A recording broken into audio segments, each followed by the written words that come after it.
Greetings, Leo and Leo rising. This is your Western forecast for May 2025. I often start with where is the sun shining? Where's your attention being drawn to? Well, it's in Taurus the first 3 weeks of every May. And Taurus is 10 signs past Leo. The 10th represents career, visibility, fame, your professional reputation. The 10th house is where we call it the house of career and business matters. So that is what you are starting the month off. Now, Neptune went into Aries last month, first time in 166 years. So the collective consciousness for the next decade or so, because the last time Neptune was in Pisces was 14 years. So this Neptune is the ideal, it's the dream, it's the vision. And when it's in Aries, Aries is the fighter. And it's being an activist for your dreams and your goals and your ideals. Now that's going to go in harmony with powerful transformational Pluto in Aquarius, as Aquarius is an air sign, in harmony with the Aries, a fire sign. But Aquarius is the sign of community, of individuals, on a larger scale, the global village. So Pluto's in Aquarius every 243 years or so, powerful changes enacted by the people. It's the power of the people. In harmony now with visionary Neptune in fighting Aries.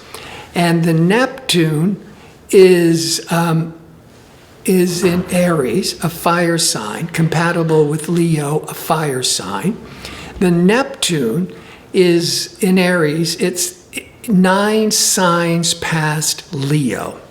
So all this idealism is lighting up the 9th house. The 9th house, when we go with all that Neptune, Aries, fighting for your ideals, the 9th house is also the sector for one's belief system or religions and philosophies. But on a more mundane level, it's media, it's marketing, it's teaching, it's higher education.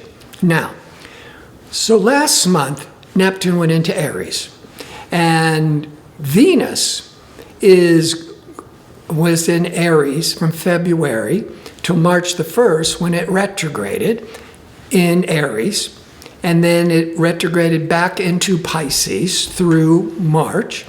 And then as we're going, or into April, as we're going into May, the Venus, the planet of love and beauty and diplomacy and creativity, moved into your 9th, the beginning of May, joining Neptune.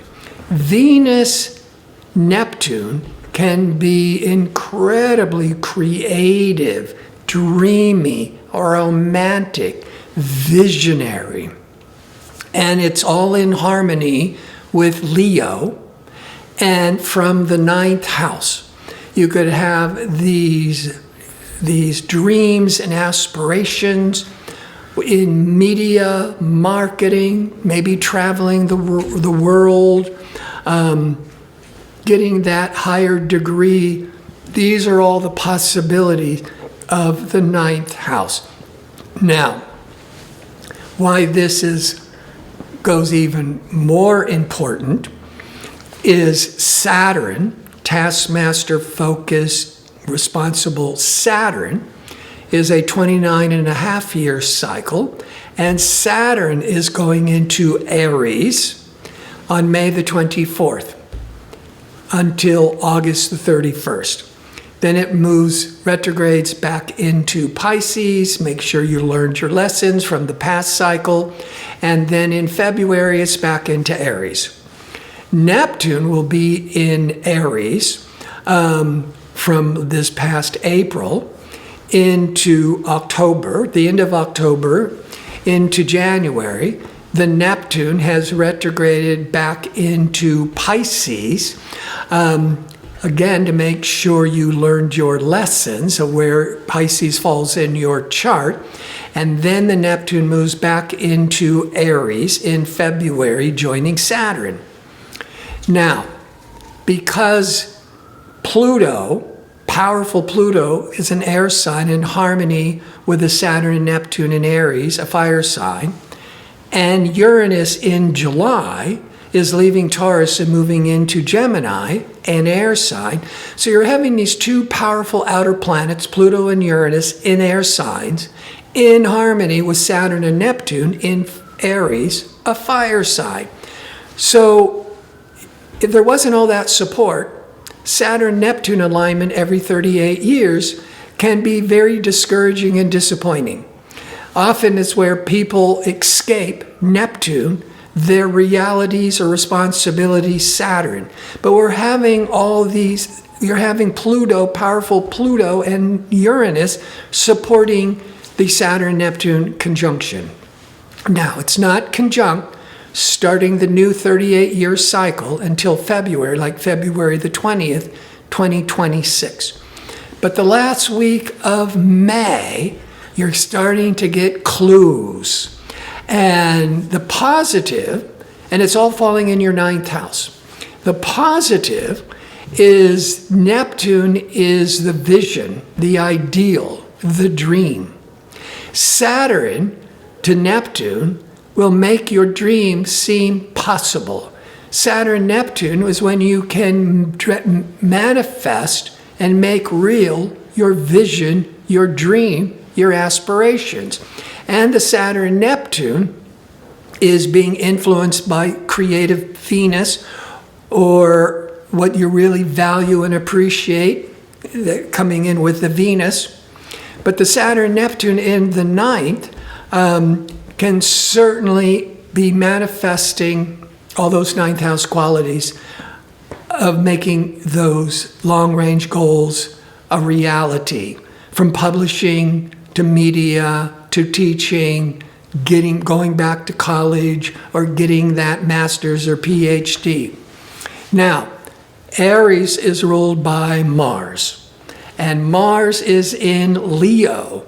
So this is a powerful month for you.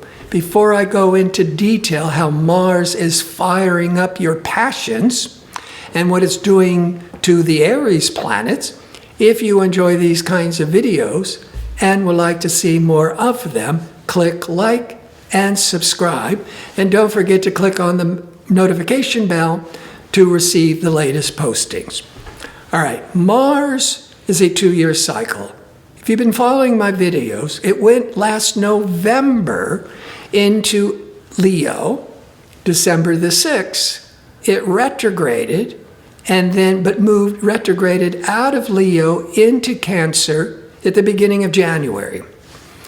Now it's stopped going backwards, going forwards. Anyhow, towards the end of April, Mars is back into fiery Leo. So all of May, Mars is in Leo and gets all this robust, dynamic, enthusiastic energies. The Mars is the ruler of Aries.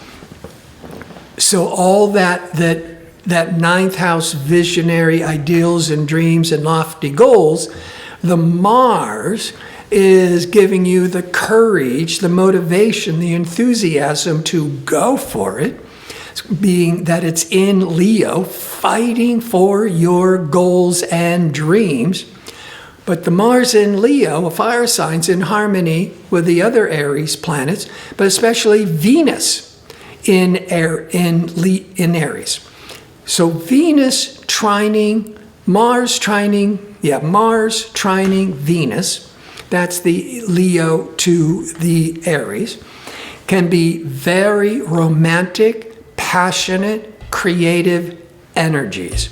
So with Mars, all this month, in your first house, initiating new projects, having the robust confidence and courage, taking the lead, just being all fired up and going for it, in harmony with creative, sociable Venus. On one hand, everything you are promoting, Mars in the first house, the public will be liking. This can be very romantic energy. Venus-Neptune, throughout May, is very heady and romantic and dreamy.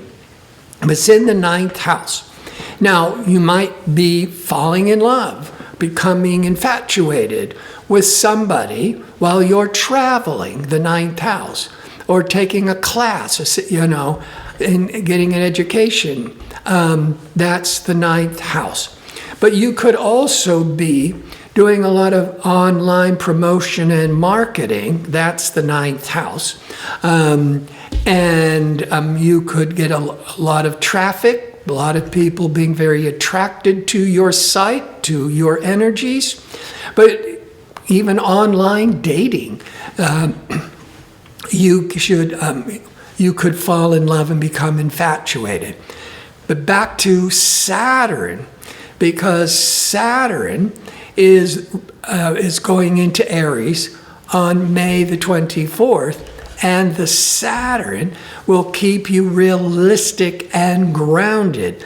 So wherever you were, Venus-Neptune, were being too lofty, too unrealistic, Saturn will help keeping you grounded.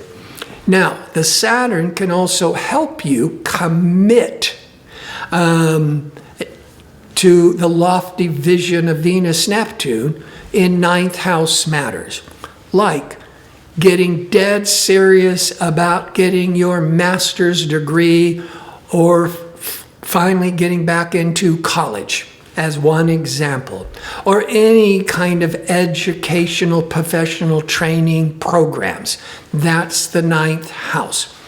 The Saturn is giving you the perseverance. The Saturn is giving you the commitment to pursue these 9th house matters. But if it comes to romance and infatuation, by Saturn, May the 24th, but through the end of August, you're either having to take off those rose-colored, infatuated glasses and become more realistic on one end of the spectrum, or the Saturn can bring in taking it from all of that dreamy, romantic energy and making it more real, more of a commitment. So there is a lot of major life changes. The 9th house has so much to do with foreign countries. Maybe you're swept away by a foreigner. Maybe you're interacting with foreigners or with a foreign country. Now, the Sun leaves Taurus on May the 20th and goes into Gemini for 4 weeks. Gemini represents the collective groups, friendships, networking, to really help spread your message out to the world, the 9th house.